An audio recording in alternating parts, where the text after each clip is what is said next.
Hey everyone, welcome to BK Tech Talks. A lot of new faces tonight, which is great. BK Tech Talks are for technologists, by technologists, about sort of the interesting problems we're working on. This group was founded basically one night when I was splitting yet another taxi cab home from Manhattan. With three other programmers wondering, hey, how come we're in Manhattan for all these interesting talks? And so big thank you to Mobile Commons. It's my company for sponsoring, and to Etsy for the space. We have pizza and beer. I guess that's the most important thing. There's still some pizza. There's beer in the fridge in the back. Help yourselves. We do need presenters for May and or June. So if anyone is interested, you can email me or post on the message boards. I'd be very happy to have some presentations. I just wanted to take 2 minutes before we dive into the geeky part, and just to talk quickly about kind of the Brooklyn tech scene. This is a map of where the tech startup hotspots are.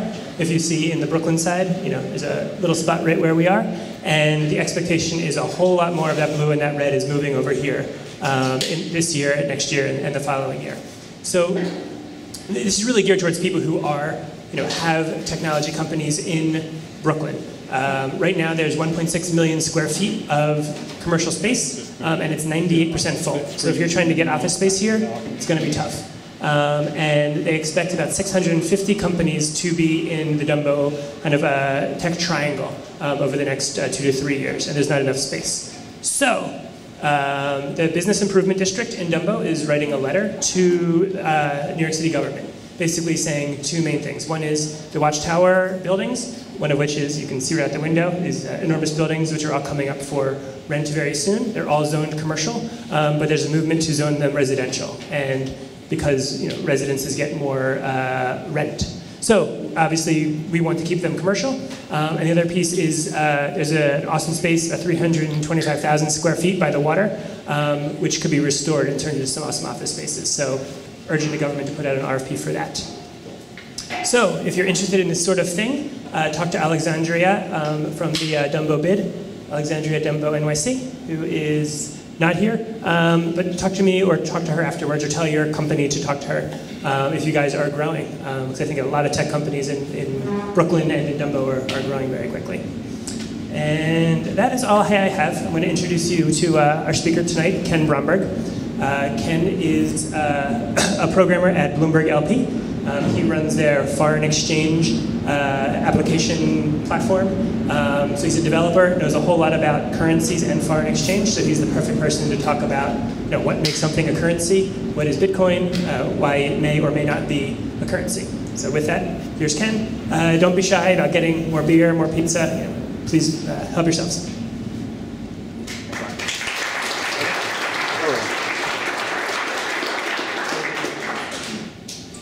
I just want to reiterate Ben's reminder that there's beer in back. We might need it to get through this. This is a geeky. This is a bit of a geeky talk, but a lot of the geekery in it is finance geekery. We're going to talk about Bitcoin and why I don't think it's a currency. To get there, we're going to have to talk about some financial topics. We're also going to talk about Bitcoin from a technical standpoint, but at more of a higher level.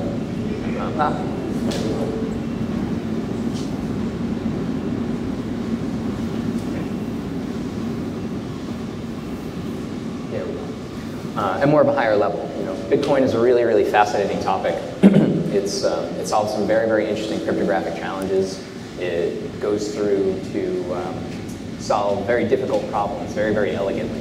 I'm quite honestly not equipped to discuss Bitcoin at a real deep technical level. What I'm equipped to discuss, can you let us a little? What I'm equipped to discuss is how it works as a currency, how it works as a monetary system, and where some of the conflicts are between the way that Bitcoin works and the way that the larger global financial systems work. And we're going to take a look at how those things relate.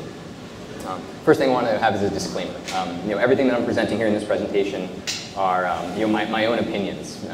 They do not necessarily reflect those of my employer, Bloomberg LP, and probably not the mayor, Mike Bloomberg. What's that? Bromberg. Oh, or are Mike and the company Bloomberg related? A little bit. So we're going to talk about the currency market. We're going to talk about how it works, why it's important, why it's interesting. We'll talk about why people trade currencies and who's trading currencies. And that'll provide us an entry into talking about Bitcoin. We'll talk about why Bitcoin is interesting. We'll talk about what makes Bitcoin different than other things, than other monetary systems. We'll have to swing back in finance a little bit, talk a little bit about deposits before we get into the idea of value and money, and what those things are, and where the conflicts are between something like Bitcoin and what we would think of as natural currencies or normal currencies. And then we'll be able to address the idea of whether Bitcoin is a viable currency. Okay, so it starts with the currency market. And why does anybody care about this? Why is this an important topic? It's an important topic because the currency market's really, really big. It's somewhere between, on a daily basis, does $4 trillion to $7 trillion in bit turnover. That's every day, between $4 and $7 trillion you're trading hands in the currency market. That's 10 times greater than all the world stock markets combined. So it's really just like a huge amount of money. It's such a big amount of money that you have trouble understanding just that volume. We don't deal with big numbers very well as people. So I asked Google to do a quick conversion for me. And it turns out that's equal to 2 metric crap loads of money, right? It's just so much money. It's unbelievable. So, just the volume makes it important, right? There's a lot of money here. There's a lot at stake. If something can come in and be a new currency, can actually take part in this enormous amount of money transfer, that's by itself going to be important. Even taking 1% of that, of that money is a lot. A couple of facts about the currency market. It runs 24 hours a day. It's 5.5 days a week. It runs from Sunday morning to Friday night. More importantly, it's entirely OTC. Unlike stock markets, there's no central point where currencies are exchanged. It's all bank-to-bank transfers, corporations making deals with banks and things like that. So instead of an exchange system where everybody's going to a single point, you have more of a mesh network where everybody's making trades with one another, right? This is important because it makes regulation a little difficult. It's harder to have any sort of regulation. There's nothing like the SEC, which you have for securities. There's nothing like that for the currency market. It's almost entirely unregulated. That's changing, but it's slow to change. So where's all the money coming from? Well, whenever you have an asset, you're going to have people speculating on the value of that asset. There's people that are just going in and making bets on the direction something's going to move. But much more importantly, you have people that are hedging their FX risk. All of you are working for some company or another. You're looking to go international or are international. You all are going to have FX risk at some point. That means if you have some programmers working over in Great Britain, you have to pay them every couple of weeks, right? As the value of your currency, the US dollar, changes with respect to the British pound, you're taking on risk. That exchange rate can go against you, right? And then all of a sudden you have to pay your British employees more dollars, even though you haven't changed the amount of pounds that you pay them. That's FX risk. And a lot of the trading that goes on in the currency market is dealing with that and hedging that FX risk. We'll talk a little bit later about how that's done. You also have central banks that are helping controlling the money supply. The federal government might come in and inject money in or take money out. Of course, you also, if you want to buy a foreign instrument, you need that foreign currency. So if you want to rent 100 elephants for your wedding, or if you want to buy, buy Chinese goods, you need the local currency. You need to be able to do those trades in the local currency. So that's a couple of the reasons why we see so much volume. So every international corporation has to deal with foreign currency. Every international corporation has foreign exchange risks that they have to deal with. Right? You also have iBanks and hedge funds that are doing a lot of speculation. But for the purposes of this talk, I really want to concentrate on those international corporations, something that we're all particularly interested in. Right? They're providing a lot of they're involved in a lot of the trades on one side or another. And then finally, before we get into Bitcoin, we talk about what impacts your exchange rates, right? What impacts the value of your dollar versus the British pound or versus the Japanese yen. It's mostly like macroeconomic type factors. Things like monetary policy, inflation differentials between countries. If the US dollar is inflating, but the Japanese yen is inflating at an even higher rate, then the relative inflation differential is going to be lower for the dollar, so it's going to gain strength against the Japanese yen. Also things like current account deficits and balance of trade, public debt, all these kind of like macroeconomic factors that talk to the power of a nation's economy. Now, the important thing about this is that I want you to note that this is really all about the country that's backing a currency. We're going to talk about Bitcoin in a second. There's no country backing Bitcoin. That means that there's none of these factors that are impacting the exchange rates. So I'm not sure right now if that's a net positive or a net deficit for the power of this thing or the importance of this thing, right? These impact exchange rates, so they can help something fluctuate, but it also helps to regulate the value of something. If a country is stable, has a reasonable inflation differential, has low public debt, that's going to help to reduce the volatility of their exchange rate versus other countries. Okay? This stuff doesn't exist for Bitcoin. Okay, but I'm kind of getting a little bit ahead of myself because I want to make sure we know what Bitcoin is. I went to the bitcoin.org site when I really wanted to know, right? And they present it as a monetary system. Just an e-commerce system, a way to transfer value, transfer dollars, transfer money from one person to another, right? At a very, very high level, if we agree that these things have value, that's all it is. It's an electronic monetary system. But it's an interesting one because it uses cryptography to control the creation and transfer of money, rather than relying on central authorities. And this really, really well distills the power behind this network, right? There's no central authority that's responsible for the creation and transfer of money. There's no country that's backing this thing. There's no Fed that can come in and create new Bitcoins, right? It's all part of the Bitcoin network, and there's no central point that has this power. That's really, really important. But again, from a really high level, what is it? Well, Bitcoin's just a network of processing nodes. It's a huge mesh network, bidirectional connections between everybody, of processing nodes. And every one of those nodes has an account associated with it, a wallet associated with it. And there's all sorts of cryptographic keys and mumbo jumbo that go into making that stuff secure. But it's just a way to transfer a number that's associated with one account and transfer some of that number over to another account. That's it. If the stakes weren't so high, if we weren't talking about $7 trillion in daily turnover in the markets every day, right? It wouldn't matter. This would not be important. It would just be a very clever way to transfer some numbers between different accounts on different machines. Not particularly interesting. The important part of it is if we ascribe value to these things that we're transferring. We're saying, oh, not only can you do this safely and securely, but that these numbers I'm transferring actually have inherent value. So not only is it a system for keeping track of that number associated with each account, but it's also keeping track of all of the transactions that are occurring. Hundreds of transactions every day, thousands of transactions every day. Every one of those transactions is public and broadcast across the entire Bitcoin network. Any node on the Bitcoin network is going to have access to every single transaction that has ever taken place on the network.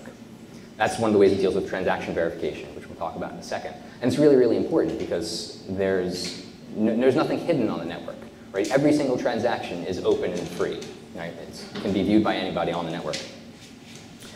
Now that's really interesting because Bitcoin is also often considered kind of an anonymous system, right? In order to get on the Bitcoin network, in order to have a Bitcoin wallet, in order to have an account with a value, you personally don't have to be assigned a Bitcoin account. You just go get one, and there's nothing about you that's tied to that account.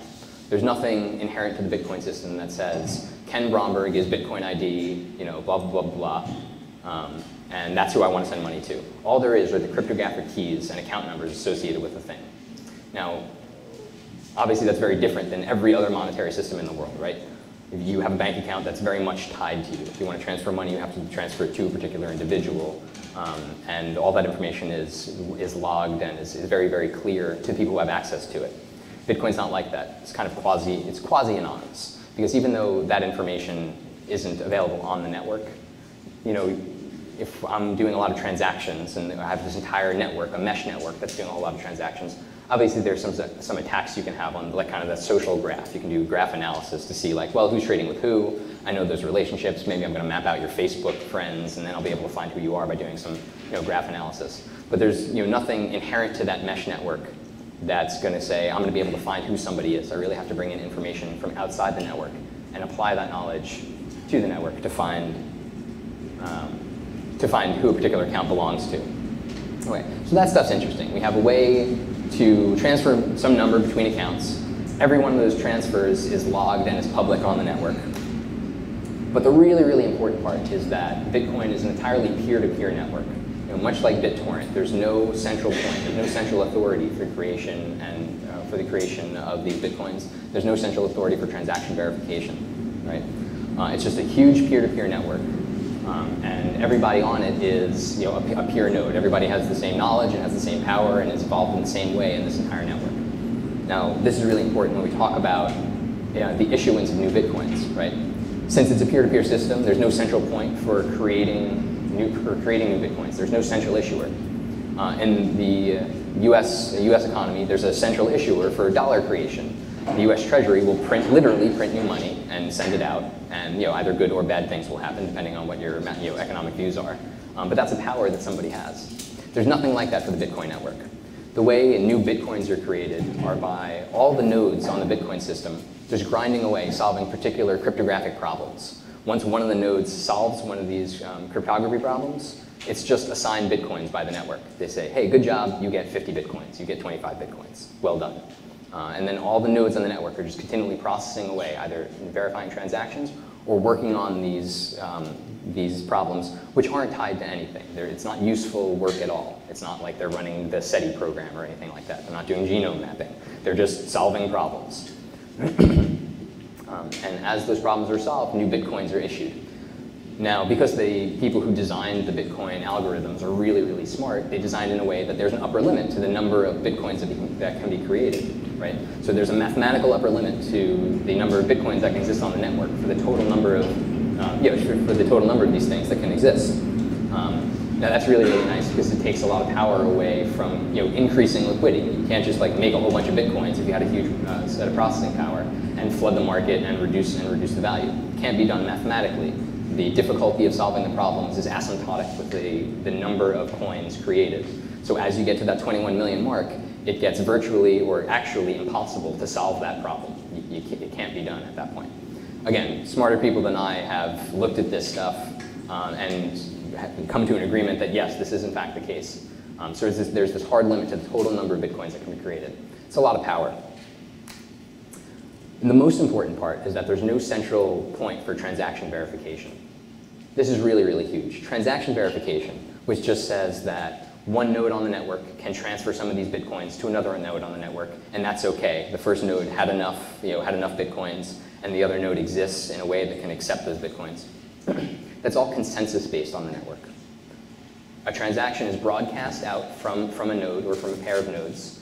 All the nodes in the network look at the entire history for the nodes involved, and make sure that the transaction is a valid one. Right? Once the entire network comes to a consensus, they say, okay, this is an okay transaction, then the Bitcoins are transferred, and then the deal is done, right? Entirely consensus-based. Now this is hugely different than every other monetary system in the planet. And this is where all the power and all the disruptive capability of the Bitcoin network comes from. Because right now in the United States, for every single e-commerce transaction, for every e-money, for every non-cash transaction, there are only two different clearinghouses for transactions. One is called ACH, and ACH stands for Automated Clearinghouse. It's pretty much a subsidiary of the federal government.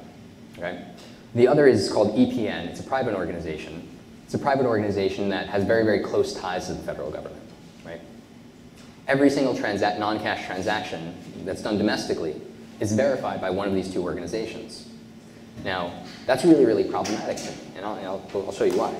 So when Ben buys his monthly Reddit gold, right, he sends a check to Reddit and they give Reddit gold to his account, right? Makes sense, and that's what it looks like from his standpoint. If you look a little closer, what actually it looks like is something more like this, right? Ben tells his bank to send Reddit a check, they send Reddit a check, and then he gets his Reddit gold. Wonderful. Now maybe it's not telling his bank to send a check. Maybe it's telling Visa that this is an okay transaction to do, or it's telling PayPal that this is acceptable.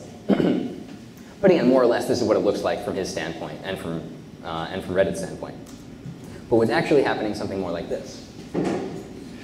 Ben requests the transaction. The check gets to Reddit. Reddit then tries to deposit it in Reddit's bank, which I presume is the First National Bank of Cute Kitties. Okay? The First National Bank then goes to the Automated Clearinghouse, takes a physical check, transmits it, converts it into an electronic message, says, hey, ACH, is this a valid transaction?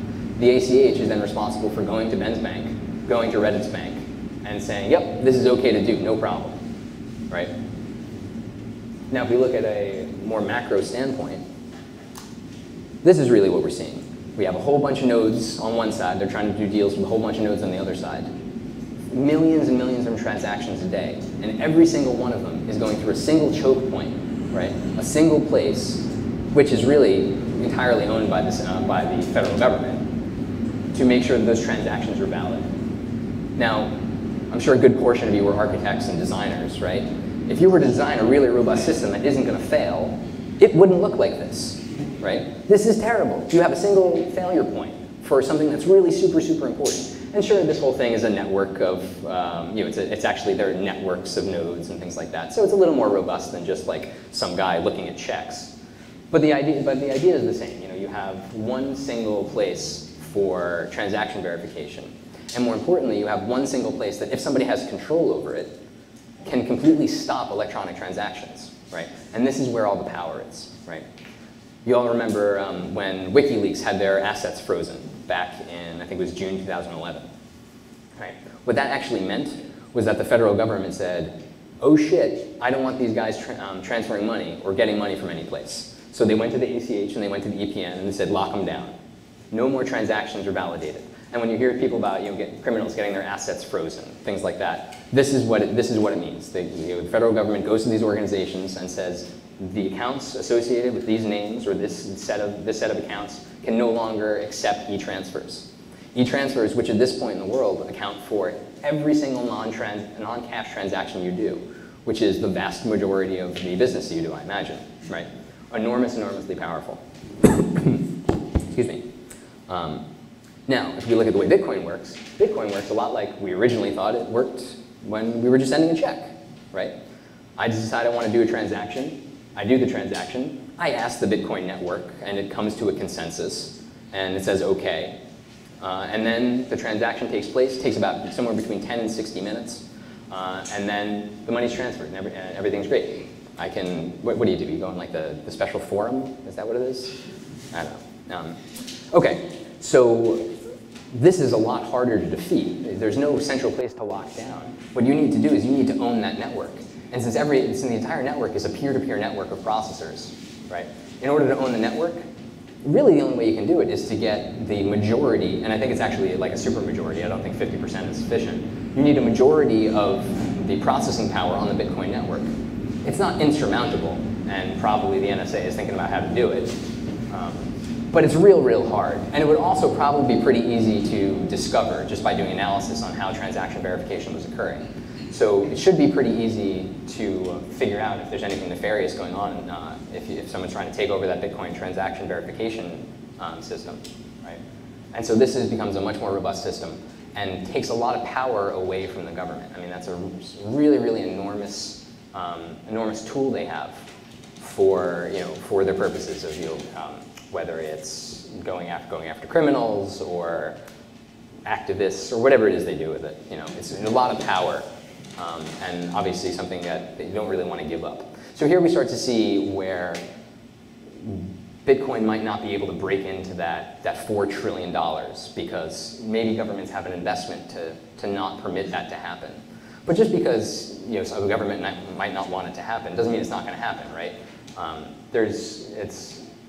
It could just happen, right? If we just all start transacting Bitcoins and theoretically this could really get up to those volumes. Okay, so now I need to step away from Bitcoin and talk a little bit more about the currency markets. Okay, so let's say I wanted to do I wanted to buy euros. I'm holding dollars. I want to buy euros. My bid-ask rates, what I can buy or sell those at, are 133.90 and 133.91. So I spend my $13,391 and I pick up 10,000 euros. Okay, 6 months later, I want to do a transaction. I want to flip it. I want to go back. I want to get back into dollars. So at that point, my euro-dollar rates are 1.4 and 1.4001. Right. So now I go ahead with that. Anybody want to make a guess at what my, how many dollars I'll be holding at the end of my transaction? You could write a web app. That's fine. Oh, I'm sorry. What was that? 14,000. Thank you very much. 14,000. Great. Now I want to apologize to you because I just set you up because you're totally wrong. You're not going to have $14,000. But you're wrong because I didn't tell you everything. You're wrong because you're not a sucker, right? You didn't just do this transaction and then hold on to those euros, right? You did something with that. You invested it, you deposited it. You didn't just keep it under your mattress. That would be an insane thing to do. All you're doing is taking on FX risk and then not doing anything with it, right? So you did something with that money, you're going to get some sort of deposit, some sort of interest return on it, right? Money has a time value, right? There's interest on, you can get interest on money, you're going to deposit the money. So when we talk about like the total return on an investment, on a currency investment specifically, your return comes not only from the exchange rate movement like you were talking about, where since the exchange rate fluctuated, the actual conversion back was going to be different, but you also get it on your investment, the investment that you made, or what we call the interest return. Now that's the basis of kind of a very interesting trade that's big in the currency market, where somebody will borrow one currency, use that, and buy into another currency. And so they not only make money on the exchange rate fluctuation, but also on the interest rate differential, because on one side you're paying some interest rate, on the other side you're collecting on some interest rate. So if you borrow against something with a low rate and buy something with a high rate, you're gonna make some money there. Right. We can look at this and how important it is by looking at like 6 months of that Euro USD carry trade, which is a little tough to see here. But just looking at the return based on the spot movement, on that exchange rate movement, we get about 10%. But if we add in the return from the interest rate, we see, well, we don't really see, but trust me, there's an upward sloping line here. So if you actually figure out what your total return is, it turns out to be about 1% more on your investment. So that interest rate differential and the fact that you're depositing that money can have a really significant impact on your trade, have a really significant impact on your strategy. Now that's important because it really reflects on how important this idea of deposits are for currencies. When I can get an extra point of return, an extra % of return on my trade, that's not something I'm going to give away in a $4 trillion market. Okay. Now that kind of brings us to the last thing I want to talk about in the pure world of currencies is hedging FX risk. Okay. We talked about what FX risk was and how that works in the markets and why I might want to worry about the fluctuating exchange rates, right? Well, just like an airline might want to buy oil futures to hedge against movements in the oil markets, I, as an international corporation, am going to want to hedge against movements in the FX markets. So I'm going to write what's called a currency forward. And all that is, it's an agreement to take delivery of a certain amount of a currency at some future date for a price. So I'm just locking in the price of that currency. And I might win on the trade, I might lose on the trade, but at least I know what it is. And that's really, really important to any large organization that needs to make sure their books are balanced and they don't have to take on a huge amount of volatility. They always want to know what they're going to be paying every pay cycle. It's really, really important. Okay. Very, very useful for your FX risk. So it turns out that the cost of the currency forward is determined mathematically from the deposit rates. Now, I have math that backs this up, which I'm not going to get into. This is a little dry, but trust me on this. There's a mathematical relationship between deposit rates and the cost of a forward like that, which means there's a relationship between this concept of hedging your FX risk, your forwards, and your deposits, right? So the deposit market is really, really important for an international corporation because that's really going to speak to how much their future costs are going to be and how easy it's going to be for them to hedge. There's this really tripartite relationship between the concept of hedging, forwards, and deposits. Okay. Right. Now we get back to some interesting parts. Although keep these things in mind, particularly that three-way relationship. So we talked about that the stakes are really high. Sorry, that's not a TP joke. I just realized that. So the stakes are really high. You have a lot of volume in the currency markets that are being traded every single day. So if you can get something involved in that market, that institutional investment market, if you can get something involved in a place where international corporations are going to be buying and selling that currency and using it as part of their daily activities, there's a lot of money involved. So that's very, very interesting, right? The question is, do we think that Bitcoin can get in there? Is it a reasonable expectation that one day, given some environmental factors, that Bitcoin can get in here? Well, in order to kind of determine that, we need to actually think about the concept of value and how things are valued and what it means to be a currency, right? When I look at all the currencies in the world and what the value of those things are, they're only expressible in terms of one another. The value of the US dollar, you can only express it in terms of the value of the euro. The value of the euro is expressed in terms of the yen. The value of the yen is in terms of the British pound, which itself is valued in terms of the US dollar. The quoting conventions for all this stuff are based on one another. So what you have is a TP. You have one stick, which is the dollar, and it's resting on another stick, which is the euro, which is resting on another stick, which is the yen. And it all stays up, and that's really great, right? No, that's terrifying. That's absolutely terrifying. That doesn't make any sense at all. That's dumb. That is a terrible way to run a system, right? Because what's underlying it, right? You can't just, bless you, you can't just value one thing in terms of another thing that you're valuing in terms of a third thing that you're valuing in terms of the first thing. That's just stupid, right? So I really, really hope that there's something else there. Gold? That's, all of those are interesting things, but it's not gold, right? Gold isn't, it does not underline the US dollar. The US dollar is a fiat currency. Gold has value because we all agree, dollar has value because we all agree that the dollar has value.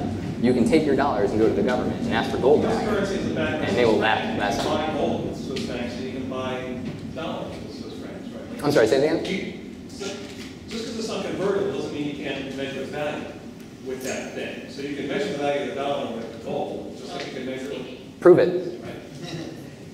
Prove it. If you can't convert it, right, then you can. Are you saying that you can't convert it, or that the conversion rate changes over time?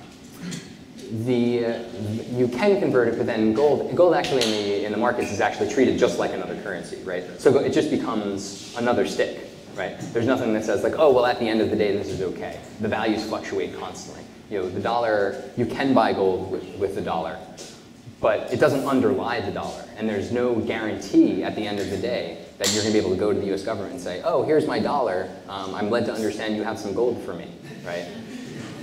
It would be a funny conversation, but not a productive one. So this really, really worried me, right? So I wanted to take a closer look at what, at something I knew wasn't a currency, and something I knew was a currency, and I wanted to compare them, and I wanted to see how we could do that same sort of analysis with Bitcoin. So what I wanted to look at is whether a turkey sandwich was a currency. I know it's not a currency, right? But I wanted to go through the process to see why it's not a currency. Turns out a currency needs to, currency needs to have three properties. It has to be a numeraire, which just means that it's verifiably countable and it's divisible. It has to store value over time. And it has to be a medium of exchange. And that's a term of art, which just means that it has to avoid the coincidence of wants problem. Coincidence of wants is a problem that comes from a barter system. If you are a tofu farmer and I'm a bamboo stick grower, if I want tofu and you want bamboo sticks, then we're golden. Sorry, that's bad. Then we're great. It'll work. But I do not want tofu. Oddly enough, I want turkey sandwiches. So that's the coincidence of wants problem. Unless we want the same thing, barter systems don't work. Money acts as a layer of abstraction for that coincidence of wants problem. You don't want bamboo sticks, but you do want money. I don't want tofu, but I do want money. So we might be able to go through a third party and make everybody happy, right? So what I wanted to do is address what I call the Zoidberg problem, and that's would a conservative sandwich-heavy portfolio really pay off for the modern investor? So we wanted to do this analysis. Now dollars are easy because we know dollars are money, so we know it subscribes to all these things. It's divisible, it's countable, it stores value over time, and it's a medium of exchange. Great, no problem. Turkey sandwich. Sure, it's verifiably countable. It is divisible to a certain extent. Theoretically, someone could want half a turkey sandwich. I don't understand that person, but it's a rational thought. Value storage is a little more difficult with a turkey sandwich, I will admit. And I think this is where turkey sandwiches break down. Literally, they break down. You put them in a vault, you come back a month later, which you do not have as a turkey sandwich. You have something else. And arguably, it doesn't solve that coincidence of wants problem. Although, again, I think if you're dealing with somebody rational, they will in fact want a turkey sandwich. Bitcoins, also, they are a numeraire, right? They are verifiably countable. Computers are really, really good at counting. So that's no problem. They're also divisible. They're not infinitely divisible, but neither is the US dollar. So that's not a concern. Given that we all agree that Bitcoins have value, and this is something we'll return to, Bitcoins can store value. The other thing that computers are really, really good at is storage, right? Bitcoins are just a bunch of bits that are stored on a file on your computer. It has some cryptographic key, and it'll be there until you RM-F, right? So the last question is it a medium of exchange? Well, today, Bitcoins are a medium of exchange. There's actually online currency exchanges you can go to trade Bitcoin. You can do it right now. Go to Mt. Gox, I think is the most popular one. You can buy Bitcoins with dollars or rubles or euro. They will give you rubles. Everybody's really happy. But you could also do it in, I don't know, the mid-90s with Beanie Babies, right? Beanie Babies were once a medium of exchange. That used to totally just work. I did it at school. I would give somebody Beanie Babies. They would give me, given who I was at the time, probably candy. And it was all really, really great. So the problem is something medium of exchange now? Is something going to be that medium of exchange for a prolonged period of time? Can I rely on it avoiding the coincidence of wants problem, and can I rely on its value storage, right? And that really is the crux of this problem, predictable convertibility. Not just convertibility, not just can I trade one thing for another thing, can I trade Bitcoins for dollars today, but can I do it predictably and reliably over time? And this is where, in my opinion, Bitcoin starts to break down, because it's really great and it's really brilliant. I don't want to take anything away from this problem. But the TP I was showing you before was kind of a bit of sleight of hand. It was a lie, because there is something else there that you were getting at. We saw that hedging is really, really important for international corporations. And the fundamental tool for hedging are forward contracts, the ability to accept delivery of some currency on some future date for a certain price. And you're going to have to take this on faith, but you can't have forward contracts without having a deposit market for a currency, right? It just doesn't work. They're mathematically equivalent, right? So in order to have a deposit market, you need investment vehicles. You need place you can put your money that will make more of that money, right? Unless you have investment vehicles, you can't have a deposit market, which means you can't have forwards, which means you don't have hedging, which means you don't have institutional investors getting involved in that currency. It's just not going to happen, because there's no regulators on the thing. There's concerns about volatility. You have to rely on something at the end of the day. And I did lie to you before about that TP, because as upsetting as this is to me personally, there is something that backs the US dollar at the end of the day. And it is an investment vehicle of last resort. It's US Treasury bonds. It's European Central Bank Treasury bonds. The US government will always be a place where you can bring your dollars and say, hey, I'm going to give you these things, and you're going to give me some more of these things later, and that's going to work out well for everybody. Now, the risk of that investment can fluctuate to a certain extent, but it is the investment vehicle of last resort, and the idea is that it will always live there, right? You will always be able to buy treasury bonds from the US government. And that's really, really important, because that means that there will always be an investment vehicle where you can build a deposit market out of. And that means you can always have forwards, which means you can always have hedging, which means you can always have institutional investors going to be involved in a thing, because they know at the end of the day, they're going to be able to do something with that currency. Yeah? Tell me if I'm wrong, but does that same logic apply to gold as a currency? It's really tough to put gold somewhere and get more gold. Yeah. Yeah, so no. Under that logic, does that mean any currency which is truly like a true gold standard is not really currency? There are not a lot of gold standard currencies anymore. In fact, I don't know of any. All of them are fiat currencies. Now that kind of flips it, because now we're making a sort of assessment. We're saying gold does have inherent value, which in my opinion is a weird decision to make. But as a people, we've decided that that's a thing. So you can say that, well, instead of a deposit market as your floor, my floor is made of gold, right? And it's a different technique to solve a very similar problem. So that works. I think you still have, I actually think fiat currencies, fiat currency is just pretty much says this thing has value because we say it has value, right? And we say it has value because there is this floor. I think this sort of solution works a little better, because if one day everybody woke up and said, oh shit, gold doesn't have value, that's stupid. It's of slight use in the semiconductor industry, that's dumb. That would all kind of break down. How does this logic compare for very thinly traded currency? It's just, its deposit base is pretty small. It's a small country, like say Bolivia, has bolivars as their currency. Right. Probably, You have similar problems there. They ride on the wave of trust and faith in other currencies to a certain extent. Because I can make that TP out of other things, they kind of rest on top. That's one thing they can do. But the other thing is, it's not just the deposit markets that provide the floor. It's also the fact that once a year, the government's going to knock on your door, and they're going to say, oh, by the way, you owe me, let's call it a third of what you made this year, right? And if you don't give it to me, I'm going to throw you in jail. I call that the snipes problem, right? Taxes provide this stick to the carrot that is this concept of the deposits, right? So the carrot is that you're always going to have a place to put your money and it's going to generate more money, and isn't that great? But the other side of it is you have to believe in the value of this currency, because if you don't, I'm going to throw you in jail. You know? Even if you are a corporation that only does business in euros, you can sit in America and you can only accept euros for your goods and services, but you still have to pay your taxes in dollars, which means you have to believe in the value of the dollar, or at least pretend to believe in the value of the dollar.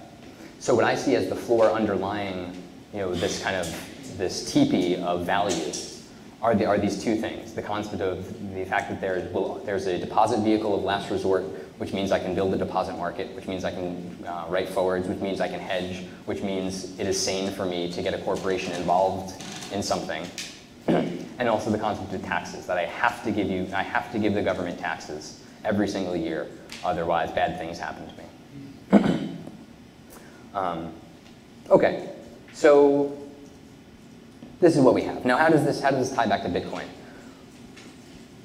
My opinion is that you have to have governmental backing in order to have a currency, at least in order to have a currency that operates at that institutional level, that can get into that $4 to $7 trillion every year, right? So you have to have the government backing.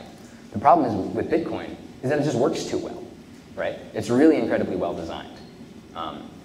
With Bitcoin, there is no liquidity provider of last resort. There's no central authority for creating new Bitcoins, which is great. There's no central authority for transaction verification, which is great. But all that means that there is no reason for a government to want to support it, right? It takes far too much power away from governments. The ability to freeze assets is an enormously powerful tool. And in my opinion, it would really be insane for a government to come out in favor of this thing when it takes this much power away from their ability to execute on warrants and things like that. I just don't ever see it happening. But because of the relationship between the necessity of a deposit market, in order to have an environment where you can really get into those volumes, I just don't see it ever happening. And that's kind of, in my opinion, why Bitcoin is not a currency. In fact. So what if someone owns like 50% of the Bitcoins? Mm-hmm. Wouldn't that entity have an interest in supporting, collecting taxes and everything else? Yes, I personally, as a holder of Bitcoins, would be very uncomfortable getting heavily invested in, something where what is really a faceless organization, right? Because it is this quasi-anonymous thing, holds the main asset. So maybe that would work. You could get involved in something like that, but once you start getting into that level of power, you start to have these other concerns. If I have that much power, if I have that much money, I'm going to start to act like government and to want the power that a government has.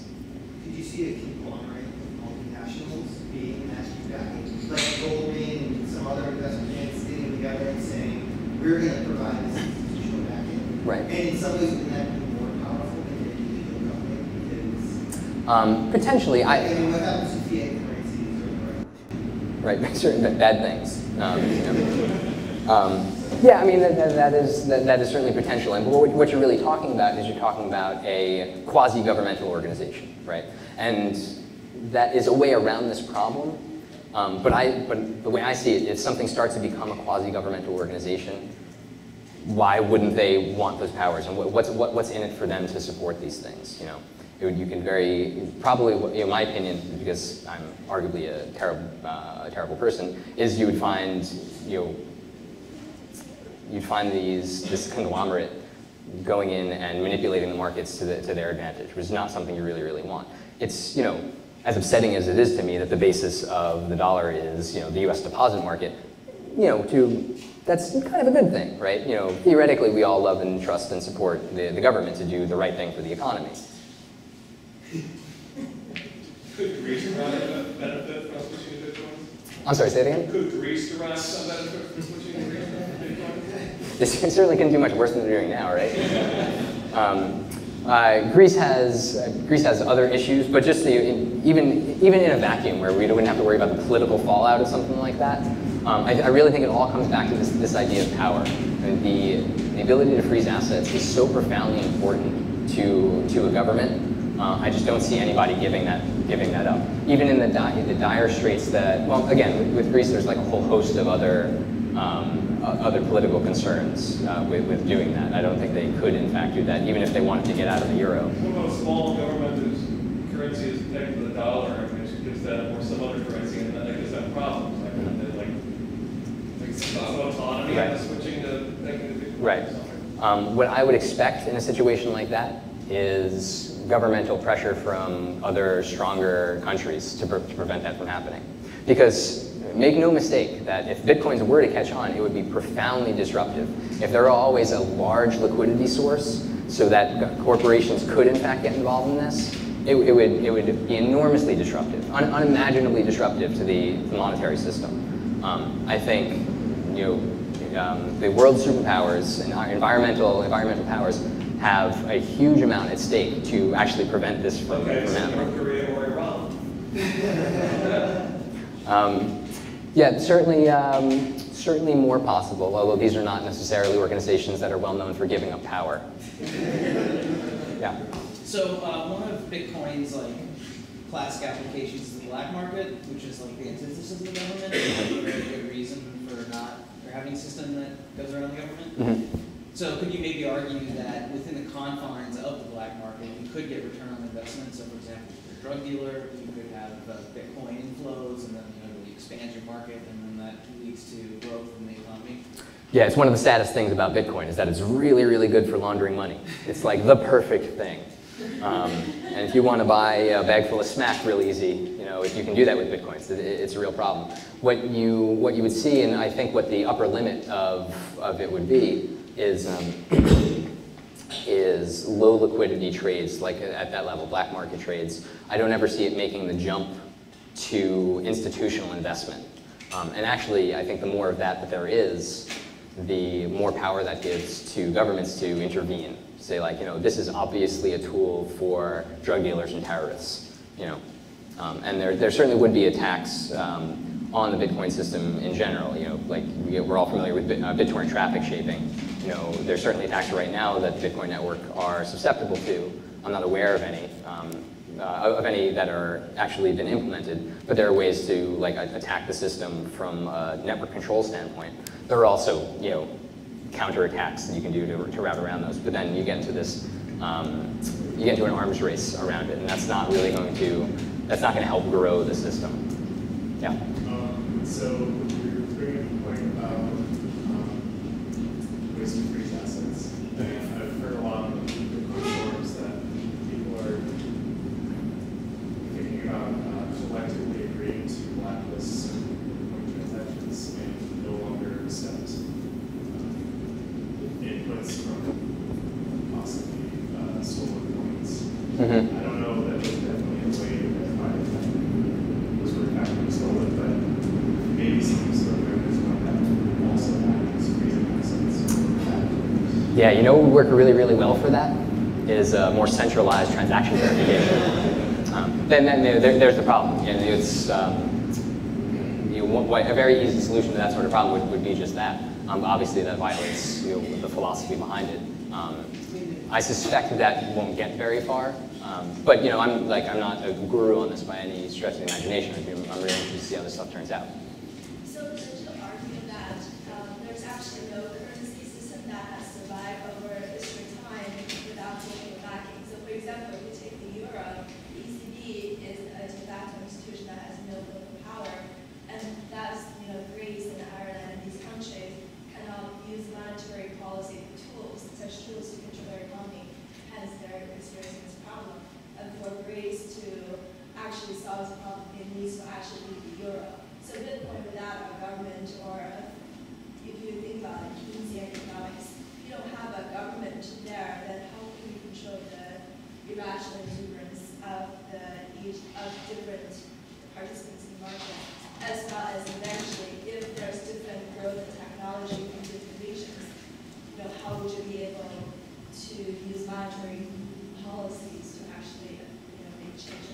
Exactly. I think one of the concerns about Bitcoin is the fact that there's none of those macroeconomic regulators. There's nothing that helps control the value. So I think a big concern, I mean, that is an advantage to the system, but I think a big concern is that because there's none of those regulators, right, there's potential for enormous volatility.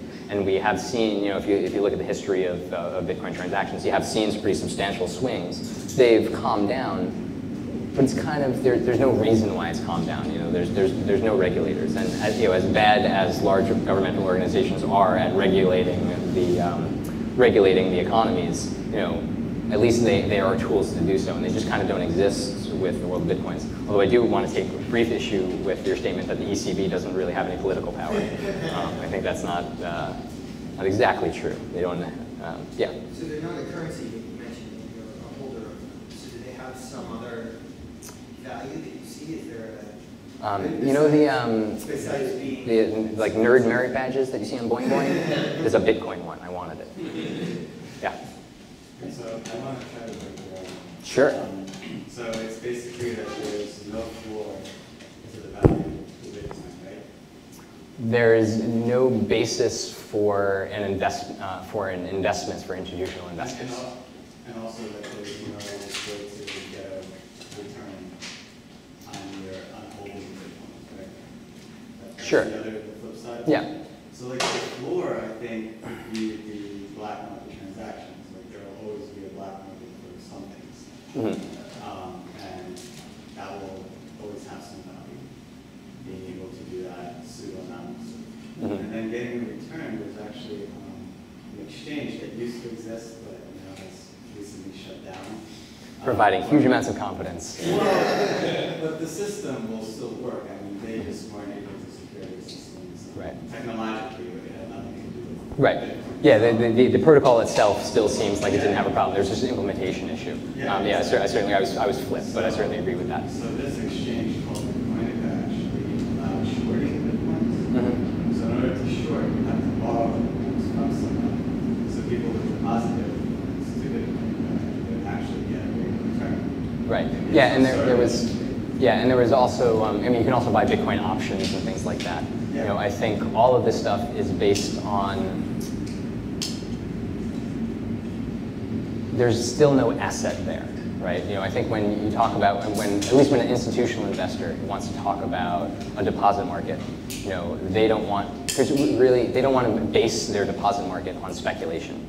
You want your deposit market based on some sort of asset, whether it's intellectual property or if it's physical on So the asset that you say the U.S. government has is the treasuries, right? Yes. But okay, so if they start giving a negative real rate of return to inflation, like who's going to want to buy them? I mean, right now people are buying them, but in things. treasuries have definitely changed hands in many ways.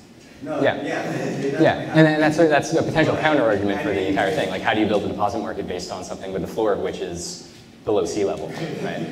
Yeah. That continues indefinitely. People are. Yeah, and in my opinion, and I'm not an economist, but in my opinion, I think the idea there is that that's not what they expect to be an ongoing situation, right? There's the belief that they will come back up to positive rates. Yeah. Oh, yeah, and the whole having a floor there, again, we're still only basing this on now our belief in the U.S. government, right? It's still a belief-based system, so we're all just totally screwed, right? And as someone was saying before, there has been no monetary system that's lasted in perpetuity, so we still got problems. We're just kind of like kicking it down the hill a little bit, and as long as we all believe, close your eyes real tight, we'll be okay. Yeah. All right. So bear with me while I try to deflate your argument. In real time. So, first of all, it can't be the case that absolute future fungibility is a requirement for currencies, because I'm certain that in 2000, the Zimbabwean dollar was a currency. In Weimar, Germany, the mark was a currency. In both cases, they're bad, but we can't say, well, they weren't currencies, even though we have empirical evidence that, in fact, they didn't have fungibility at some stone cold date. Positively, were not, both times the government's basically declared a do-over. It wasn't even like a horrible exchange rate. Sometimes multiple times in the case of Zimbabwe. Right. Second, and I think most tellingly, let's turn back the clock to the time when the US dollar did have a gold standard. We did have foreign deposits. So there was a foreign depository currency. People were interested in holding dollars, even though what we were using as the floor, if you will, was gold. And at this time, there wasn't even an electronics purpose to gold. Gold was shiny, which is not universally valuable. There are plenty of other shiny things that were not suitable as a backing for currency. So I think that the only possible attribute that we can extract from gold and say this is the thing that made gold gold was its guaranteed scarcity. And we see this actually time and time again. Diamonds, scarce and valuable. Aluminum, which early on was a beautiful jewelry making material, only lasted for a few years until aluminum mines turned out to be easily findable, and bang, aluminum no longer a jewelry making item. So I think that the guarantee of scarcity is really what made gold suitable as a floor, and the design of Bitcoin provides precisely that. So it doesn't provide shininess, but it does provide that guarantee of scarcity, which suggests that it can be a floor, and historical evidence suggests that that guarantee of scarcity is sufficient to get foreign creditors to go, yeah, I think I'll hold some dollars, or so I don't see why that can't be applied perhaps to Bitcoins. And granted, you have some kind of risk against future fungibility, but that doesn't mean you're not a currency. It just means you have some like beta built into holding this. But otherwise, I don't see it as undermining the legitimacy of the currency. What do you think? That's actually a really interesting point. To your first point about the actuality of certain currencies being currencies at one point, not being currencies at another point. We don't need something to actually store value in perpetuity. We need to believe that things are going to store value in perpetuity. This is all of this is still a belief-based system, even given the floor of the deposits. It's all a belief-based system. Value as a concept is just a shared hallucination, and that goes even if we give some reasoning behind it with this floor of deposits, it's all just a belief-based system. The concept of scarcity regarding Bitcoin and how that provides, that itself provides inherent value to the thing is an interesting point. I think there is a cultural difference between gold and other things that has lasted over time that I'm not sure will ever apply to Bitcoin. Although that may seem a little short-sighted on my part. Well, so like Edmund Burke would agree with you, right? So we can just point it. We don't have to define exactly what it is that makes gold so goldy. We can just say, you know what? People have been into it since like Egypt. So we're just kind of ride that wave, right? And obviously Bitcoin can't. That might be true, but I wouldn't propose it as a serious argument against your contra there, because it just doesn't. It says, oh well, gold is gold because it's gold. That's not a good argument. So I don't have a really good argument against the concept of scarcity providing value. What I do still think is that because of the danger that Bitcoin presents to government, that they're going to be, and if this continues to grow in popularity, what we're going to be seeing is strong governmental intervention and legislation against Bitcoin. Yeah, but as far as the concept of value is concerned, I don't really right now have a good argument against the scarcity argument. Let's do 2 more questions. So you're basically saying that just like with those former currencies, that it's not that they will have value in the future, but that people believe they will have value. Or are you essentially saying that Bitcoin is not a currency today because everyone doesn't believe in it, but it could be? One of the only things I learned from my philosophy of knowledge class in college was that in order to know something, you need 3 properties, and I hope I remember this. It's so embarrassing, but something needs to be true, right? You need to believe that that thing is true, and you have to have sufficient evidence for believing that thing is true. And it's that third thing that is missing with Bitcoin. With these other currencies, the sufficient evidence is the fact that, well, I can look at this relationship of institutional investment hedging forwards deposits, and I can see that chain, and I can see that there's a deposit source of last resort, and I know that I have to give the government taxes anyway, so I have sufficient reason to believe that this thing is going to be true. And I don't think that holds in Bitcoin. Sir? You were saying earlier about the reason that the US dollar can be used as an investment vehicle is that US government is always willing to sell treasury bills to you. And similarly, other countries all do that, right? They will often take your money because they want to use it. Does that also mean that it would be impractical for a country to not be in debt? I'm sorry, that would be practical or impractical? It would be impractical for a federal government of any country to not be in debt because that would mean there was not a demand for its currency. The issuance of treasury bonds does not necessitate a positive debt overall. You certainly need to issue debt, right? That doesn't necessarily mean that you are in fact in debt. Like you don't have to net out negative. So yeah, I mean, bond issuance means debt, but it's not overall. You could net zero, you could net positive, you could net negative. I think Ben wanted to close it off then, but I'm going to be around stuffing my face with pizza. So if anybody wants to ask me a question, please feel free to come over and talk with me. Thanks very much.